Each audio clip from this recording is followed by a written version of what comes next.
Buenas noches, mi nombre es Daniel.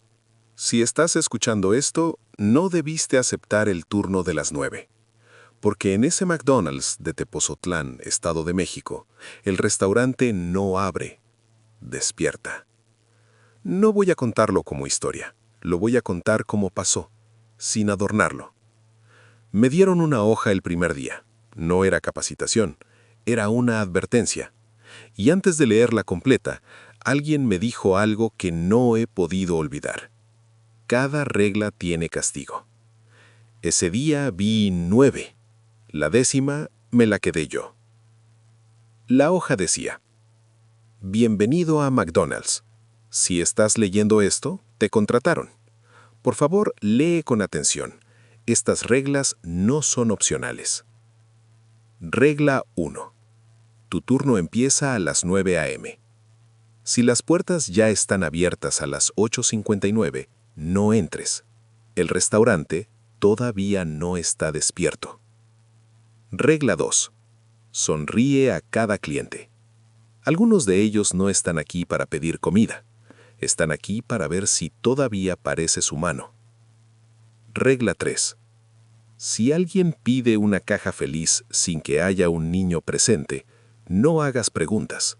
Entrégales la caja. No menciones el juguete. Regla 4.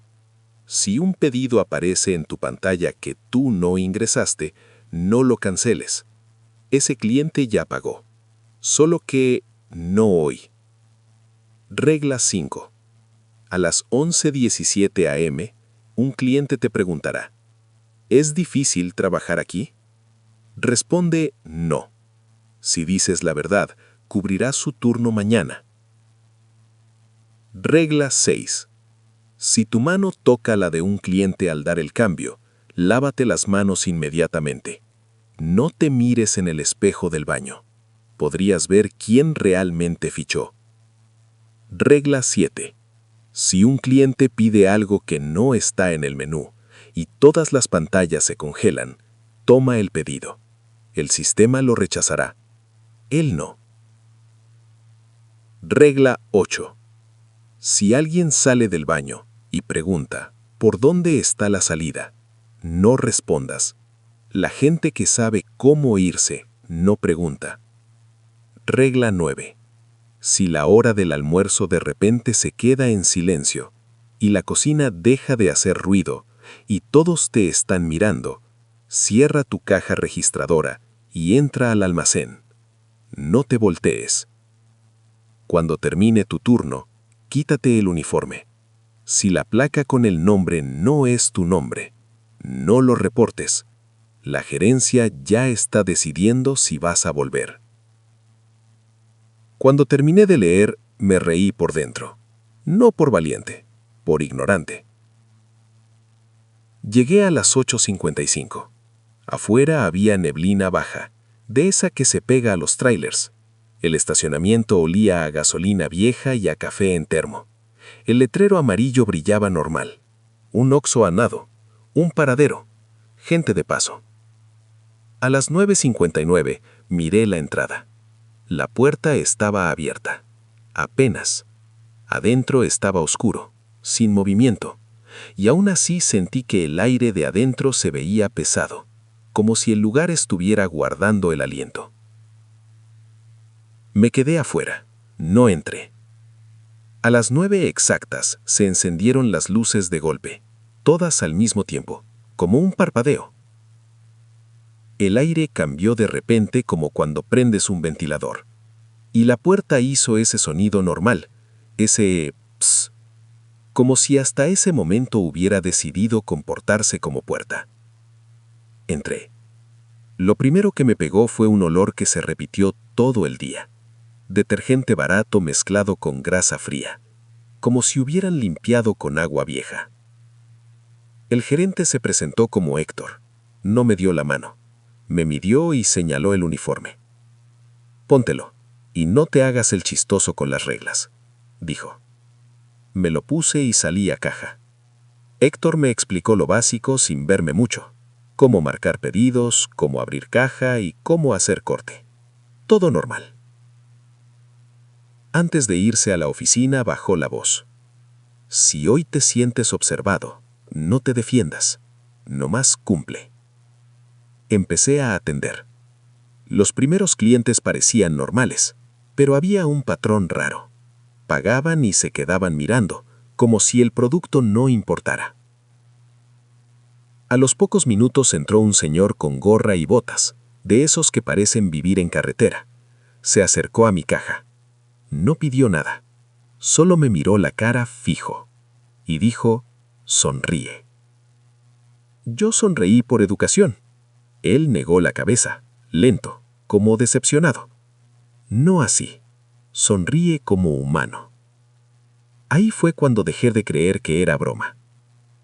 Intenté una sonrisa más grande, más amable. El señor me observó como si mi cara fuera una máscara mal puesta. Luego asintió, satisfecho. Todavía, murmuró. Se fue a sentar al fondo sin llevarse nada. No volvió a mirar el menú, solo miraba a los que entraban.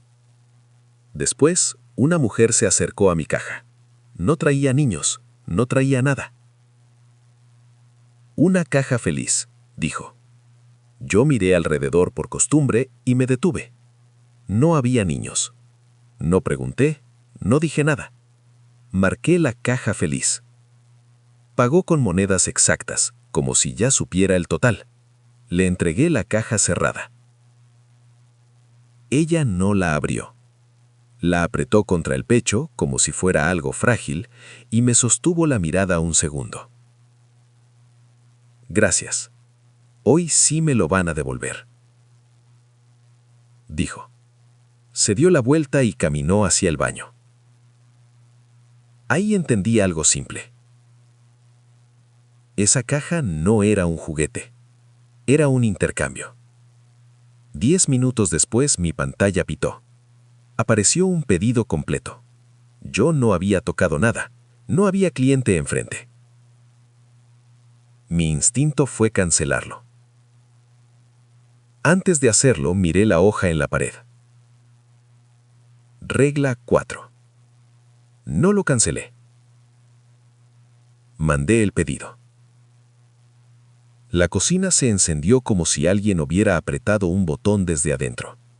Las freidoras comenzaron a burbujear. El aceite sonó como si hubiera estado esperando. Cuando estuvo listo, imprimió recibo. Lo tomé por curiosidad.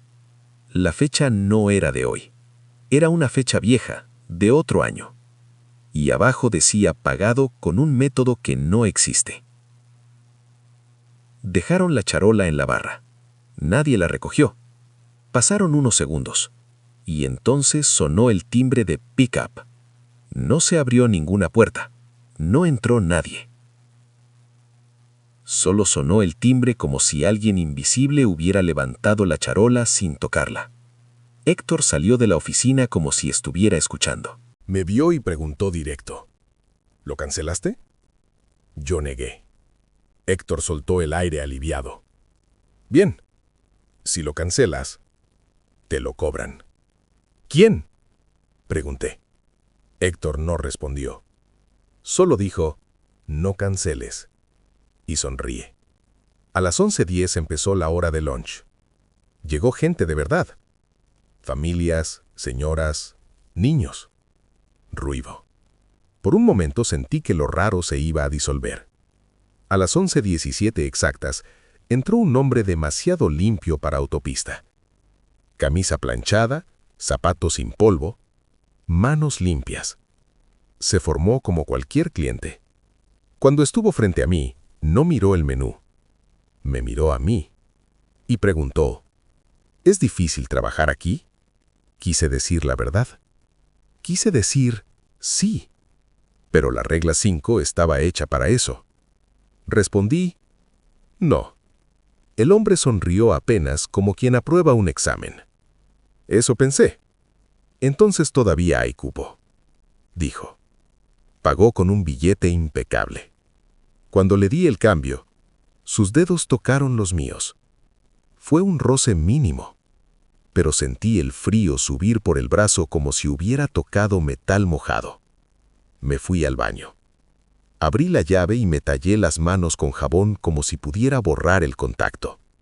Me quedé mirando el lavabo. No el espejo. No lo miré. Aún así, escuché algo detrás de mí. Un bip. El sonido de checar entrada. Y una voz tranquila, casi amable, dijo: «Llegas tarde, Daniel». Me heló la nuca. No me volteé. La voz siguió, como si fuera normal. «Hoy sí cumpliste, pero todavía te falta aprender». Salí sin mirar el espejo. Cuando regresé a caja, las pantallas se congelaron. Todas. Al mismo tiempo. La música se cortó. La cocina dejó de moverse. Un cliente se paró frente a mí. No vi su cara primero, solo sus manos sobre el mostrador. Dijo: «Quiero algo que no está en el menú». Regla 7. Toma el pedido. «Está bien. ¿Qué desea?», dije. Habló despacio. Lo de siempre. En combo. Mis dedos se movieron en la pantalla congelada sin sentido. El sistema reaccionó y soltó un mensaje rojo. Grande. Pedido rechazado. El cliente no se inmutó. ¿Ves? El sistema cree que todavía manda, dijo. Y desde la cocina me llegó un olor seco. Como cabello quemado. Como plástico viejo. El cliente bajó la voz. No es para comer. Es para recordar. Las pantallas se descongelaron de golpe. La música volvió. La cocina volvió a sonar. Y el cliente ya no estaba. Esa fue la primera vez que pensé esto con claridad. El sistema lo rechazó. Y por primera vez, sentí que el sistema era lo único que todavía estaba de mi lado. Minutos después, salió un hombre del baño con la cara mojada. Como si se hubiera lavado muchas veces. Tenía la mirada perdida. Se acercó y preguntó muy bajo: «Disculpa, ¿por dónde está la salida?». Regla 8. Me quedé callado. El hombre se quedó quieto, como si mis palabras fueran necesarias para que su cuerpo pudiera moverse. Luego sonrió. «Ah, entonces todavía no», dijo. Se dio la vuelta y regresó al baño. Y no escuché la puerta abrirse. Solo escuché otro bip adentro. El día siguió con esa tensión silenciosa. Yo atendía, sonreía, evitaba tocar manos. Pero el patrón del bip empezó a aparecer donde no tenía sentido. En el comedor, en el pasillo, e incluso cerca de la oficina.